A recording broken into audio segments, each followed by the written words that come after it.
ಪರಮಾತ್ಮ ಚಿತ್ರ ಬಂದಾಗ ಅನೇಕರು ಕಾಮೆಂಟ್ ಹೊಡೆದ್ರು. ಅದು ಅಪ್ಪುಗೆ ಅಲ್ವೇ ಅಲ್ಲ, ಅಪ್ಪು ಅವರ ಪವರ್ ಬೇರೆ ಇದೆ ಅಂತ ಹೇಳಿದವರೇ ಹೆಚ್ಚು. ಯೋಗರಾಜ್ ಭಟ್ರು ಈ ಒಂದು ಚಿತ್ರವನ್ನ ಬೇರೆ ರೀತಿನೇ ಮಾಡಿದ್ರು. ಗುಂಪಲ್ಲಿ ಕುಳಿತು ನೋಡುವ ಚಿತ್ರ ಇದು ಅಂತಲೇ ಮಾಡಿದ್ರು. ಆದ್ರೆ ಈ ಸಿನಿಮಾವನ್ನ 3-4 ಜನ ಗೆಳೆಯರು ಕುಳಿತು ನೋಡಿದಾಗ ಸಿಗೋ ಮಜಾನೇ ಬೇರೆ.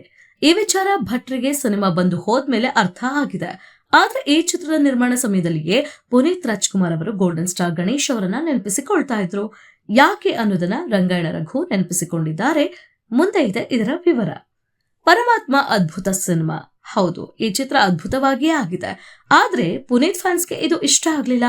ಪುನೀತ್ ಅವರು ತಮ್ಮದೇ ಒಂದು ಇಮೇಜ್ ಕ್ರಿಯೇಟ್ ಮಾಡಿದ್ರು. ಅದನ್ನ ಅಭಿಮಾನಿಗಳು ಹಾಗೂ ಚಿತ್ರಪ್ರೇಮಿಗಳು ಹೆಚ್ಚು ಇಷ್ಟಪಡ್ತಾ ಇದ್ರು.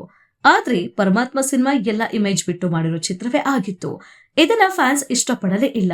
ಸಿನಿಮಾ ಪ್ರೇಮಿಗಳಲ್ಲಿ ಕೆಲವರಿಗೆ ಇದು ಇಷ್ಟ ಆಗಿತ್ತು. ಟಿವಿಯಲ್ಲಿ ಈ ಚಿತ್ರ ನೋಡಿದವರು ಭಟ್ರಿಗೆ ಹೇಳಿರೋದು ಇದೆ. ಹಾಗೆ ಇದು ತುಂಬಾನೇ ಒಳ್ಳೆ ಚಿತ್ರ ಅಂತ ಹೇಳಿರೋದು ಹೆಚ್ಚು ಅಂತ ನೋಡಿ. ಆದ್ರೆ ಈ ಚಿತ್ರದಲ್ಲಿ ಭರ್ಜರಿ ಡೈಲಾಗ್ಗಳಿದ್ವು. ಇದನ್ನ ಕಲಿತು ಹೇಳೋದೇ ಕಷ್ಟ. ಆ ರೀತಿನೇ ಭಟ್ರು ಚಿತ್ರಕ್ಕೆ ಡೈಲಾಗ್ ಬರೆದಿದ್ರು. ಈ ಡೈಲಾಗ್ಗಳನ್ನ ದಾಗ ಪುನೀತ್ ಒಂದು ಮಾತು ಹೇಳ್ತಿದ್ರು. ಯೋಗರಾಜ್ ಭಟ್ರು ಈ ಡೈಲಾಗ್ ಅನ್ನ ಗೋಲ್ಡನ್ ಸ್ಟಾರ್ ಗಣೇಶ್ ಅವರನ್ನ ಮನದಲ್ಲಿ ಇಟ್ಕೊಂಡು ಬರ್ತಿದ್ದಾರೆ ಅನ್ಸುತ್ತೆ ಅಂತಲೇ ಹೇಳ್ತಾ ಇದ್ರು. ಪರಮಾತ್ಮ ಚಿತ್ರದಲ್ಲಿ ರಂಗಾಯಣ ರಘು ಕೂಡ ಇದ್ದಾರೆ. ಪುನೀತ್ ಜೊತೆಗೆ ಇವರ ಸೀನ್ಗಳಿವೆ.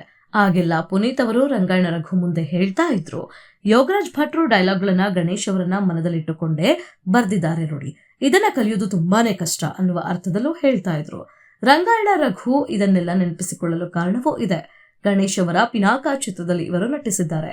ಗಣೇಶ್ ಅವರು ಈ ಚಿತ್ರದಲ್ಲಿ 7-8 ನಿಮಿಷದ ಒಂದು ಸೀನ್ ಮಾಡಿದ್ದಾರೆ. ಇದರಲ್ಲಿ ನಾನ್ ಸ್ಟಾಪ್ ಡೈಲಾಗ್ ಹೊಡೆದಿದ್ದಾರೆ. ಇದು ನಿಜಕ್ಕೂ ಅದ್ಭುತ ಕಲೆನೇ ಬಿಡಿ. ಇದು ಯಾರಿಗೂ ಬರುವುದಿಲ್ಲ.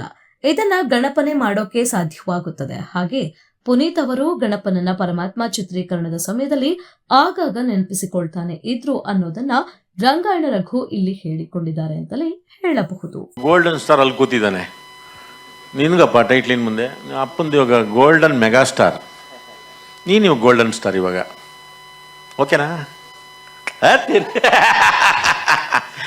ಸೂಪರ್. ಗಣೇಶನ್ಗೆ ಗಣೇಶನೇ ಸಾಟಿ. ಗಣೇಶನ ರೆಕಾರ್ಡು ಗಣೇಶನೇ ಮುರಿಬೇಕು.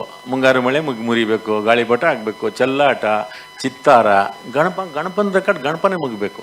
ಏಕೆಂದರೆ ಈ ಥರದೊಂದು ಪುರಾಣ, ಜಾನಪದ, ಇತಿಹಾಸ ಈ ಥರದ ಕಥೆಗಳು ಬಂದರೆ, ಏಕೆಂದರೆ ಜನರು ನಿಮಗೆ ಗೊತ್ತು ಗಣಪನ ಭಾಷೆ ಮತ್ತು ಅದರಲ್ಲಿ ಬರುವಂಥ ಸಂಭಾಷಣೆ ಒಂದು ರೀತಿ ತಲೆದೂಗಂಗಿರ್ತವೆ. ಏಕೆಂದರೆ ಸುಲಲಿತವಾಗೇ ಅದು ಮೈಗೂ ಸೇರ್ಕೊಂಡ್ಬಿಟ್ಟಿರ್ತದೆ ಅದು ಗಣಪನಿಗೆ. ನನಗಿದ್ನ ಪುನೀತ್ ಸರ್ ಸುಮಾರು ಸತಿ ಹೇಳೋರು, ಯಾವುದನ್ನ ಒಂಥರದ್ದು ಬಂದ್ಬಿಟ್ರೆ ಇಲ್ಲ ಇದು ಗಣೇಶ್ಗೆ ಸರಿ, ಈ ಥರದವೆಲ್ಲನೂ ನೀವು ಪದ್ಯ ಗದ್ಯ ಹಳಗನ್ನಡ ಎಲ್ಲ ಗಣೇಶಕ್ಕೆ ಸರಿಯಪ್ಪ, ನಮಗಿದಿಲ್ಲ ನಾವು ಅಲ್ಲಿದ್ದವ್ರಿ ಅಂತ ಅನ್ನೋರು ಪುನೀತ್ ಸಾರು. ಹಾಗಾಗಿ ಈ ಥರದ ಪುರಾಣದ ಪಾತ್ರಗಳಿಗೆ ಈಗ ಶಿಫ್ಟ್ ಆಗಿರೋದಿದೆಯಲ್ಲ, ಅದು ಇನ್ನೂ ಒಳ್ಳೆಯದೇ. ಅದು ನಮ್ಗೆ ಆ ಪ್ರಯತ್ನಗಳು, ಆ ಪ್ರಯೋಗಗಳು ಎಲ್ಲನೂ ಬರಬೇಕಿದ್ದವು.